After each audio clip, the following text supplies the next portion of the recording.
Thanks so much for joining us for this week's City Council Recap. My name is Chris Lose. We are glad you are here. I'm joined today by a couple of lovely ladies. Melissa, thank you for being here. Thank you for having me. Absolutely. And Raina, thank you for being here.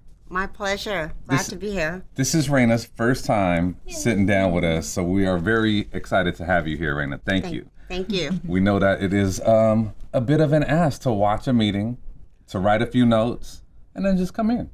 Yeah, it's my pleasure, and I'm looking forward to engaging in this conversation with both of you. Love it. Well, we're going to be recapping the meeting from Tuesday, May 20th. The meeting kicked off at 7:33. Invocation from Trisha. Sorry, Trisha, I don't have your last name, but shout out to you. And Pledge of Allegiance from Councilmember Belden. All council members were in attendance except for Councilmember Spicer, who was excused as he was at the Neighborhood USA Conference. I don't know what that is, but I feel like they would have good treats and snacks. Sounds like a good time. He's just gearing us up for the All-American City next year. Yeah. Yeah, there it is. The meeting was in honor of Atlas Thomas Barrett and Geneva Aurora Miles Delario. So a couple of babies, cute pictures if you want to check that out as the meeting started. No reportable action from the closed session, but they did discuss the budget, which is also available and we'll kind of get into as the meeting rolls. They did thank Alex Tachiki and the Public Works Department for their work. I know they had a busy weekend also with Monrovia Days and everything going on. From there, they jumped to presentations and proclamations. PR1, Pasadena Humane Pet of the Month. Diamond, who was in there breathing heavy. 8-year-old Pitty, junior volunteer. 8-year-old Pitty is available for adoption. Got some grass. She's real chill and very loud breather. So be aware of that. It's like your own personal noise machine. Yeah. Our dog is kind of like that too, so I get it. They also talked about a junior volunteer opportunity. Parents, if you want to get your kids involved to raise some animal ambassadors. You can find out more from the Pasadena Humane Society. PR2, that's 13 minutes in on the link below. I'm going to reference the link below. That's the full city council meeting. So we're going to keep this recap something easy for you to enjoy, but the full meeting is down below if you want to see anything else.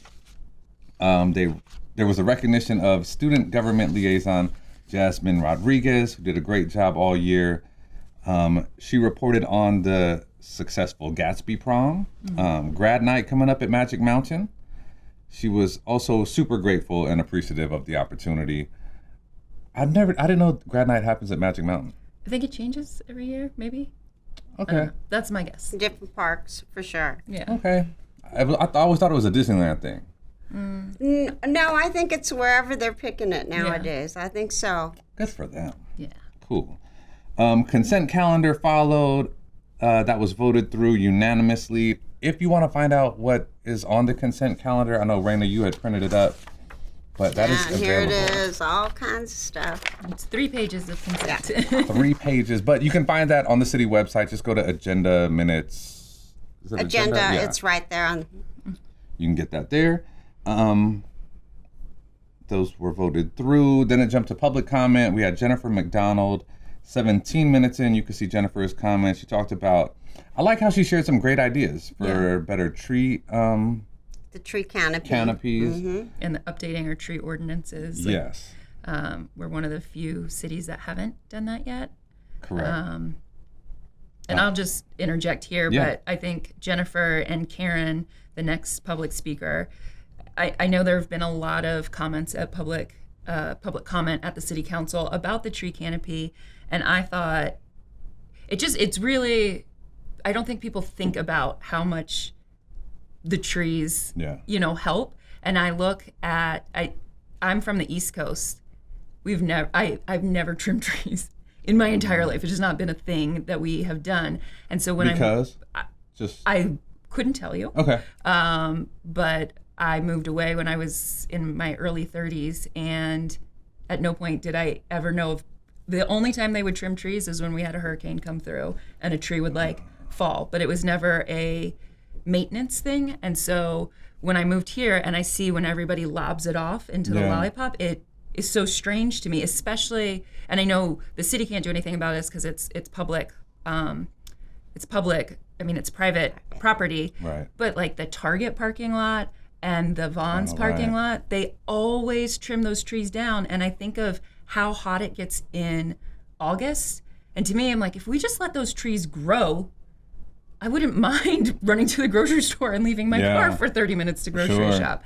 So it's just very interesting. And I thought she brought up a lot. One of the points that she brought up was like providing a public works training of how to keep care of trees because I don't know if it's necessary to trim trees as much as we are. I'm not an arborist. I don't know. I just know that I grew up in a place that did not do this. And I don't know if because my thought, so let me back up. Canopy is like the covering, right? Yeah, so the shade that so it like provides. Complete shade. Okay, so that's what I thought. And there's certain things I know there have been previous speakers.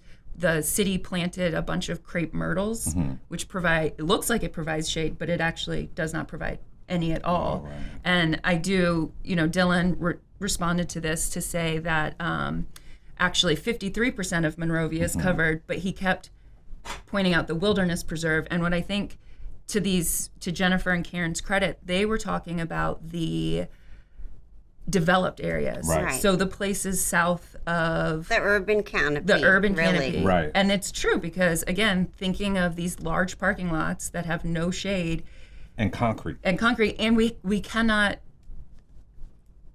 deny the fact that every middle of July through middle of October, it's the Smoking hottest hot. place. It's the hottest place in the world. And if we just had a little, the difference in temperature when you're standing underneath a tree out in the sun is like 20 degrees. And just imagine if we didn't lob all these trees down, or we were able to. And I do appreciate, because Dylan said that we plant 270 trees a year. So I think, we're on the right step, but we also have to take care of the trees in existence right now, which means not chopping them all the way down. I thought it was a fire hazard thing, so they chopped them, but I'm very ignorant in the tree. Well, space, and I so. think it's there is a lot of study, and there's just a lot of information out there. There are some trees like eucalyptus trees are very fire hazardous. So trim that tree down. Right. There are a lot of non-native plants that have been planted here that are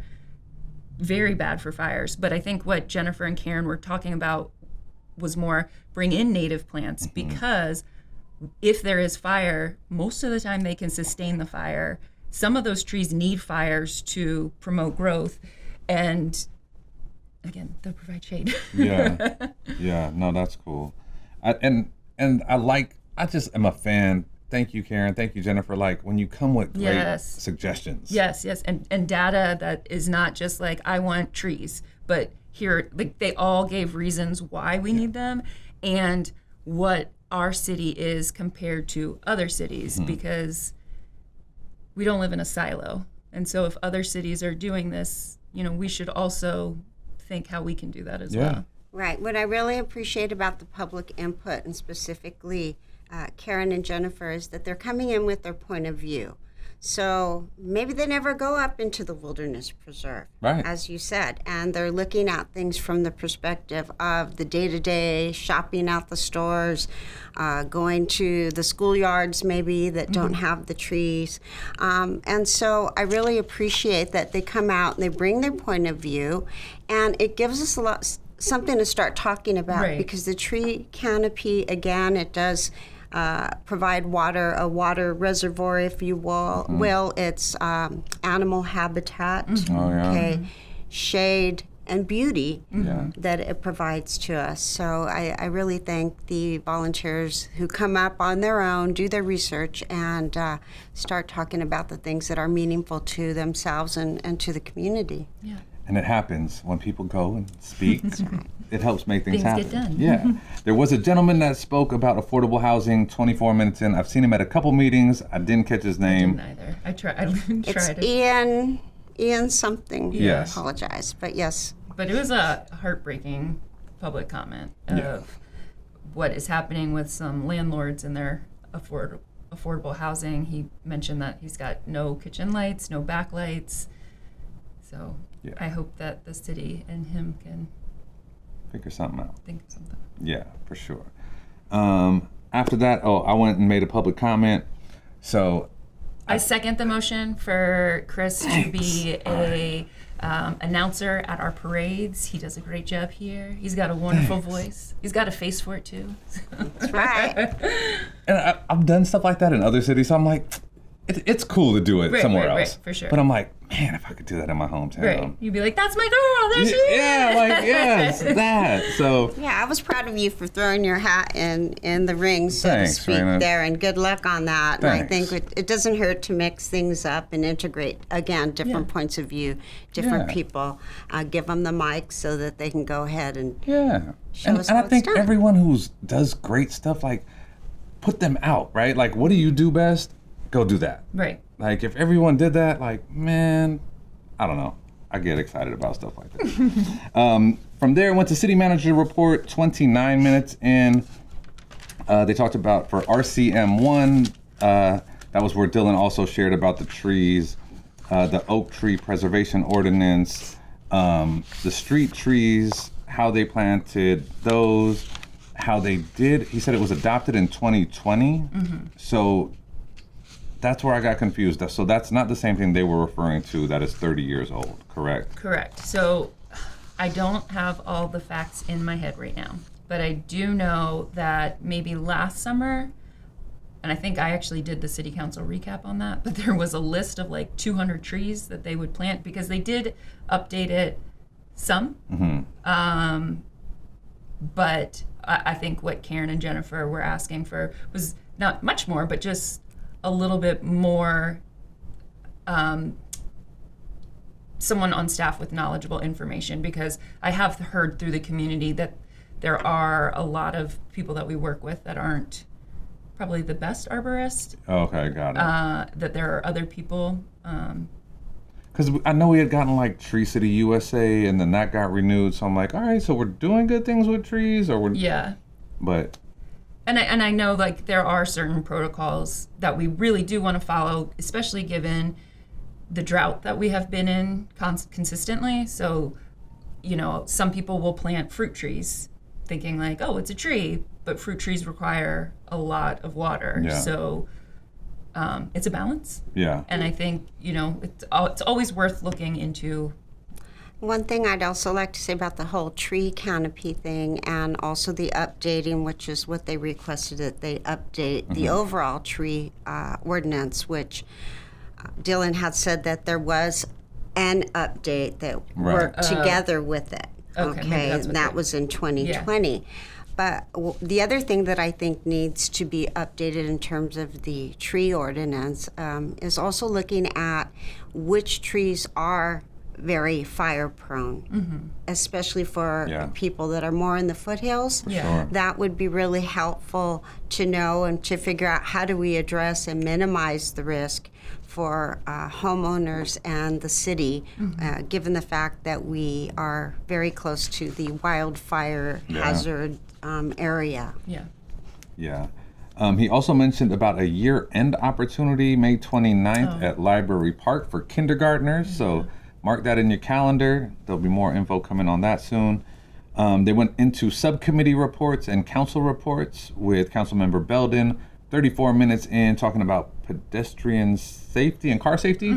Yeah, so he talked about that, Monrovia's historical museum event, the volunteers that we have here in town and how great they are, Craftsman Home Facade, the great artifacts that they had as well at the museum. He I'd also- like to give a yeah. shout out to the exhibit coordinator, Vicki Hansen. She did just an outstanding job on the exhibits, and I know for a fact that she's worked on it for 2 years. And there was also another gentleman that helped with the 3D printing, and his name is Mike Andrews. And so I really wanted to say their names Yeah. because they have earned it, and without them, I doubt any of this would have been possible. And the just seeing how excited, just people's reactions to being there. That was beautiful. It was well done. Awesome. He also shared about the great work at Monrovia Days. Then it went to Councilmember Jimenez, 36 minutes in, thanked the fire and rescue also. Also shared about the Monrovia Historical Museum event. And the May Monrovia Reads event honoring John Wilson. I didn't get to go to it. I wanted to go. There. Were you? Yeah, it really is a lovely event. Not only for the organization, but the organization itself. You know, its whole goal is how do we get kids to read? Yeah. And they provide so many books to the community, whether it's through the elementary schools, whether it's the Canyon Early Learning Center. With Canyon Early Learning Center, they brought a program in called Zoophonics that helps kids identify letters, not just in a like a memorize, like makes them make the connection. So the last 2 years that Monrovia Reads has done this with Canyon Early Learning Center, the kids' ability to read when they leave has increased. They do programs with parents to teach them where it's not just reading to your kid, it's also like, let's ask a question, you know, like trying to understand the story. And so the event is everybody from the community, from teachers, the school board, the city, just everybody, because who doesn't want kids to know how to read? Yeah, for sure. And John has just done so much for the kids through, whether it's through the Boys and Girls Club, whether it's through his own initiative, and his thank you speech at the event was about his wife. Oh, she's awesome. It's a very good event. That's cool. Betsy bought tickets and then had a sick kid, and I was like, couldn't make it, but definitely. And shout out to Monrovia Reads. They do a lot of cool stuff here in town. And their bookmobile, right? Yeah. Is that what it is? That's part of the library, and the statistics are really phenomenal. I know they go to each school one day a week, but it's like they sign up kids for library cards. They'll mention, I think in the whole years that they've done it, it's like 14,000 books have been checked out. Like, it's just a real quick. The bookmobile comes to my children's school on Friday, and it's just very quick. Like, oh, here's a book to read for the weekend, and that's great. It's very cool. Yeah, love it. Dr. Kelly, 40 minutes in, shared about the city staff for working on the parade, Monrovia Days. Also thanked Alex Tachiki for driving her car and finding candy at the last minute. Shouted out the Monrovia Library, our Veterans Center, and what a great job they do for our veterans, and how other veterans come to the center also and say the same. Can I say the names of the library board? Because the president is Jeffrey Ramos, and he helped produce some of the KGM Live shows that we started with. And so I was really happy to see that he has found a place at the library board. And I have really noticed the different programs that have come along, and the amount of programs that he has put out with the other board members. I'll just shout out their names: Vice President Nathan Allen, John Carlson, Mark Harvis, and Betsy Woodford. So excellent job on the library. I was raised at the library, so I really appreciate a good book even to this day. Love it. Tina Cherry, she also shouted out Tina Cherry, the summer concert series. 44 minutes in, Tina came up and shared Family Festival will be going along with it this year. They'll have a beer garden for the grown folks, so you got something to do all day and some music at night. It's going to be a fun summer here in town. Are they not doing the concerts at the band shell? Or last summer they switched it so that every Sunday they will do it down at Station Square Park, and then I think end of June or middle of July they switch and do Saturdays at the clamshell. Just because what they had found over the years with having it only on Saturdays, that not a lot of people made it down to. When they were doing it both on Saturday and Sunday? Or? Yes. Yeah, because people wouldn't make it down to Station Square, and really one of the goals is like to use that park, which so when Tina spoke about all the other stuff, it sounds like it's a great way to bring more people in, because one of the problems down there is that it's so hot. Yes. And I know they looked into shade covering, but it's starting at 7 now, so the sun won't be quite as bright, and so I'm looking forward to it. Yeah. From there, Mayor Shevlin, 46 minutes in, talked about the Monrovia Reads event as well. Chamber event for Creative Being and the music festival they have coming up, along with our museum event, the EOC Center. Was that Equal Opportunity Darn it. Center? EOC, or is it Emergency? So 46 minutes in, you can see our mayor That share I better missed. about it. Yeah. Also, the Femineer event she attended. That was very Like fun. that. And then shouted out Sasha Renee Perez, Our state senator. our state senator, discussing legislation and Measure A and who controls that. And I just, since we wrapped up the board member reports, want to give congratulations to the city and the staff. We all said it, but Monrovia Days was truly off the charts. Like, it was an amazing It was. weekend. It was great. I was there 2 days, and same. I was with a lot of other parents, and all of us are saying, like, this is just our favorite weekend Yeah. in Monrovia. You get to see, I mean, it's such a small town, so you, But it gets better. yeah. They just enhance just a bit, and that's where it's like, oh, that's so cool, because it's great to have something fun. Yeah. But you can make it better. Yeah. There's always Do room you know for what I found improvement. out? That Monrovia Days of the past, a long time ago, used to be on the circuit court for the Rose Bowl bands. So, like, bands could come and march in our parade and, like, get judged to whatever. I don't know how marching band competitions That work. would be fresh. But, just the way things cycle. So at one point, maybe, as you said, things are getting better and better, that Bring in a couple drum lines. my Yeah. heart would love it. Yeah, for sure. It has been spoken out. Hopefully, we'll see where We'll that lands. manifest it. We'll start a vision board back here for every meeting of, like, things that we want to happen. Yeah, I like that idea. 51 minutes in, they jumped into AR1. That's Administrative Report 1. Councilmember Jimenez recused himself because of a conflict. Alex Tachiki shared about the award of contract to All American Asphalt for the Peck Road and Mountain Avenue Infrastructure Improvement Program. 1.3 miles of Peck Road, traffic signal at Mountain and Lemon. He shared about the 3 different options. Funding plan, Measure K allocation, total project being like 5.3 was one of them, saving them like $600,000+. It was like a 10-minute presentation, pretty straightforward.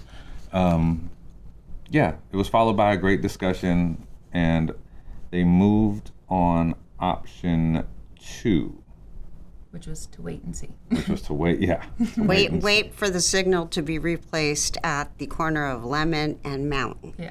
Although they are making other changes to make that that left turn safer, is Yeah. what I understood. And they figured they would, as other improvements are needed, which I've already have a good idea will be needed on that area, that they would go ahead and wait for the traffic signal improvement Yeah. to a later date. And also, shout out to Dylan for kind of mentioning too, like the water pipes Yes, underneath yeah, and everything that would be happening with that, and kind of laid out the 10-year project that would be of designing our own water system and the things we'll need to do.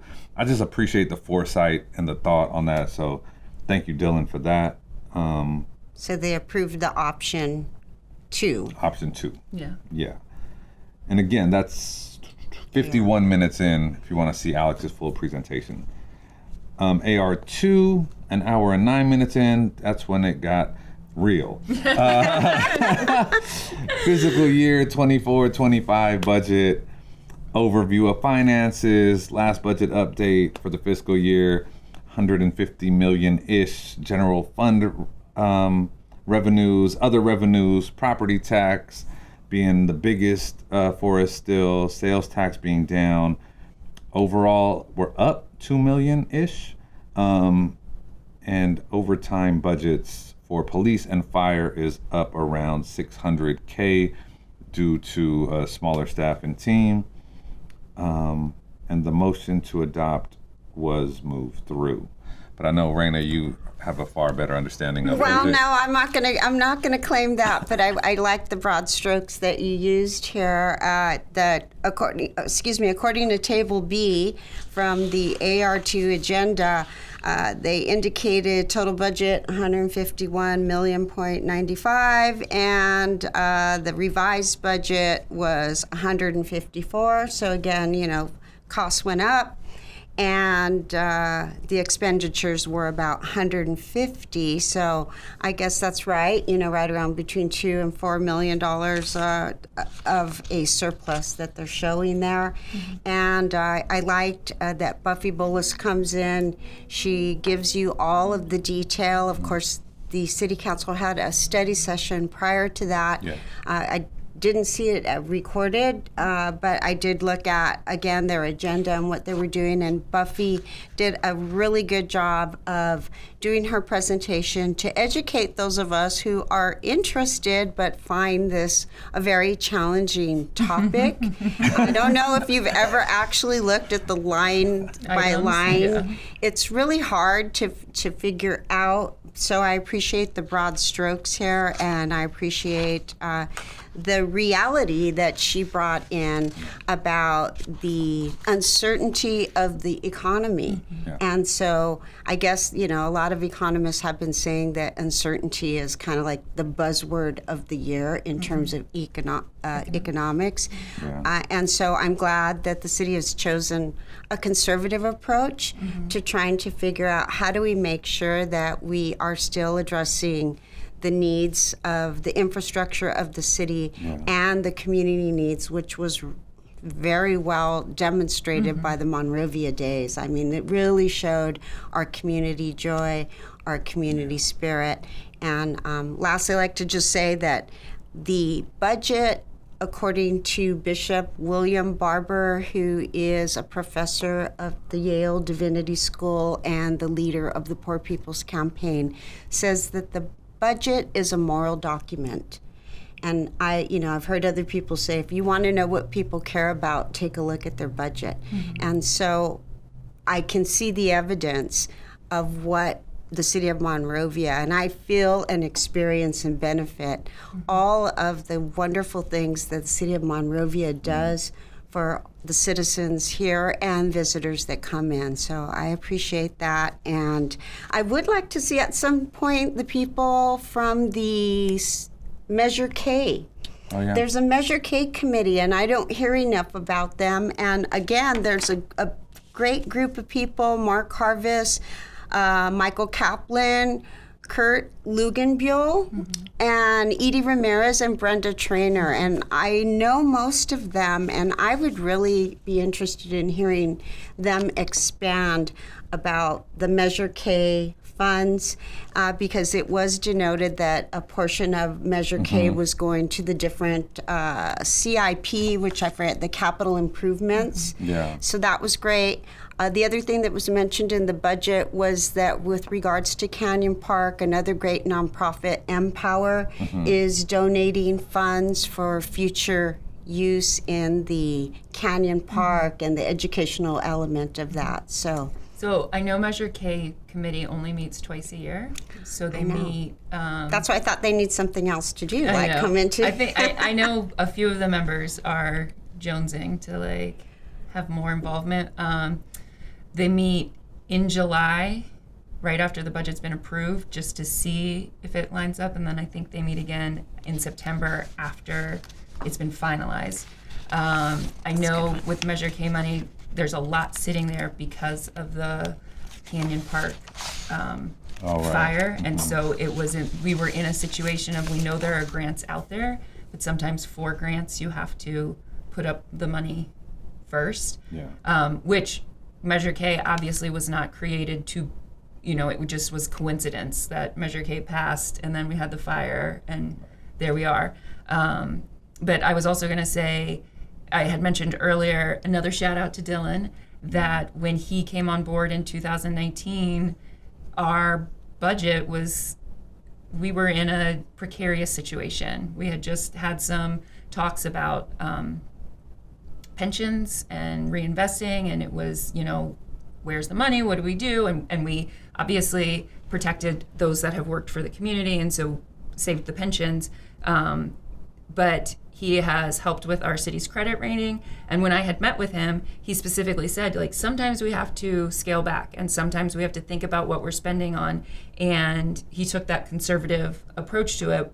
But to your point, took the conservative approach in the saved money, but also helped, they all did, not just Dylan, but the city council, everybody scaled back, but also kept the heart of Monrovia and like being there for the community. So I don't think anybody would ever know what the city's finances were. You know what I mean? Like, so thank you, team, for leading us. Right, they kept us out of the red. One last pointer at the end of the presentation from Buffy, she did talk about that the staff is currently working on the 2-year fiscal year 2025 through 2027, their budget, and they're doing a study session. I guess they've already done that, excuse me. They're doing a study session on June 3rd regarding the operating budget, and then there'll be a formal budget approval on June 17th. So if people are interested in that or want to speak to that, that's going to be the meeting to attend. Perfect. Again, this is all an hour and 9 minutes in on the link below. Next meeting is Tuesday, June 3rd. Catherine Barger has an event coming up, Arcadia County Park event for veterans, along with the Live Oak Park event. So let's remember our veterans as we get a long weekend coming up. And they adjourned in memory of Phyllis Harrison, our city manager, Dylan's grandmother.